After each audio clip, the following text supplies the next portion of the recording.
Je ne vais pas anticiper l'entretien qui aura lieu dans les jours qui viennent entre le président Macron et le président Biden.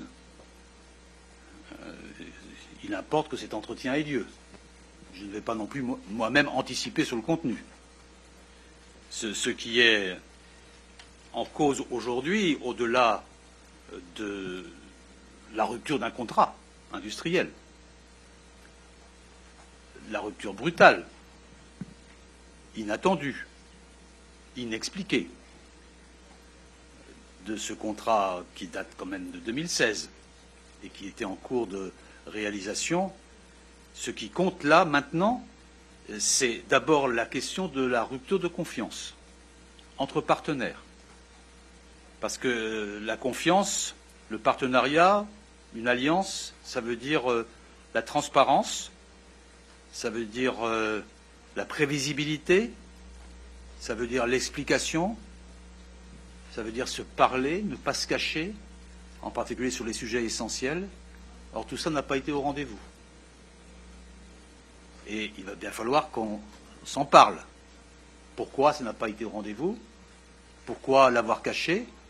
Pourquoi avoir fait tout ça, j'allais dire, dans un coin, et de le rendre public sans prévenir personne? Et puis, le troisième sujet, le premier étant la rupture de ce contrat industriel, le troisième sujet, c'est la stratégie Indo-Pacifique. Que signifie cette orientation que nous considérons comme une orientation très confrontationnelle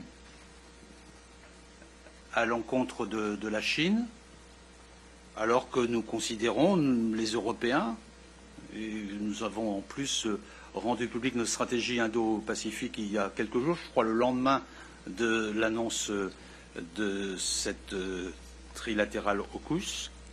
Nous considérons que certes il y a une compétition avec la Chine, certes il peut y avoir même un aspect militaire de cette compétition, parce que le fait de vouloir confisquer la mer de Chine méridionale n'est pas acceptable et qu'il importe parfois de répondre aussi de manière assez musclée dans cette stratégie offensive de la Chine. Mais il faut proposer aux acteurs de l'Indo-Pacifique une stratégie de compétition forte, de concurrence assumée, pour qu'il y ait dans cette région un modèle alternatif qui puisse être proposé, chacun gardant sa souveraineté.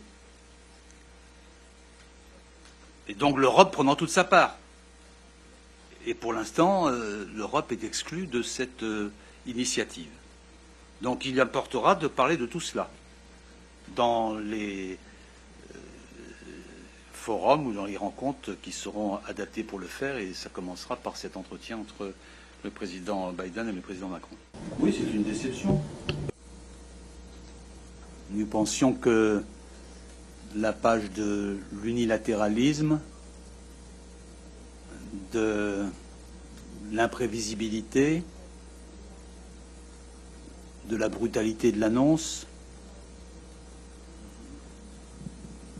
du non-respect du partenaire, faisait partie du passé. J'ai commencé mon propos en me réjouissant que l'état du multilatéralisme aujourd'hui était différent de celui d'il y a 2 ans, lorsqu'on s'était retrouvé en présentiel. Et en rappelant que, voilà, l'accord de Paris, en rappelant que l'OMS, en rappelant d'autres choses. Et là, cet état d'esprit perdure dans une initiative imprévue, cachée, brutale. Donc on veut comprendre. Parce que le principe de base de partenaire, et nous sommes des alliés, c'est qu'on se parle, qu'on ne va pas se cacher pour élaborer des stratégies différentes de celles qui sont exposées clairement par nous-mêmes ou par des alliés. C'est ça qui nous surprend, qui est choquant. Et c'est pour ça qu'il y a une crise de confiance. Au-delà même de la rupture de ce contrat. C'est comme si l'Europe n'avait pas elle-même d'intérêt à défendre dans la zone concernée. Donc tout ça nécessite aujourd'hui des clarifications, des explications. Ça mettra peut-être un peu de temps, mais l'acte posé était d'une grande ampleur. Et je ne suis pas le seul à avoir ce sentiment. Je vous ai cité tout à l'heure les principaux responsables européens qui partagent cette même interrogation.